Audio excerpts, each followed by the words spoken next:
وبالنسبه عايز اعلق برضه يا كابتن لحته النفس الطويل اللي كابتن صبري بيتكلم عليها، هي مش متاحه غير للنادي الاهلي السنه دي. النادي الاهلي هو الوحيد اللي عنده نفس طويل السنه دي. يمكن نادي الزمالك كابتن السكواد بتاعه مش سكواد بطوله. قدروا يعملوا شويه تصليحات في النادي، بداوا يظبطوا الدنيا جون ادوارد، لكن السكواد الحالي نادي الزمالك لا يقارن بالسكواد في النادي الاهلي.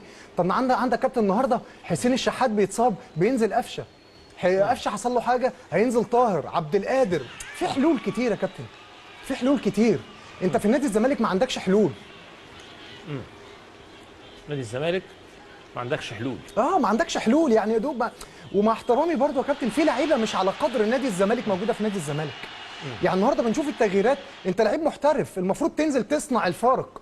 زي مين؟ زي معالي، المفروض ينزل يصنع الفارق. النهارده نازل ما فيش اي اضافه. المباراه بتاعت الاهلي ادم كايد بيلعب ناحيه الشمال، مش ممكن، لا يليق بنادي الزمالك، مفيش اي اضافه. النهارده لما اجيب لعيب محترف يا كابتن لازم اجيبه عشان يصنع الفارق في الدوري المصري. مش هجيب لعيب محترف في المصري افضل منه. طب انت هتاخد فلوس ليه وتاخد دولارات ليه؟ لا ريح بقى على جنب ونجيب حد مصري نلعب.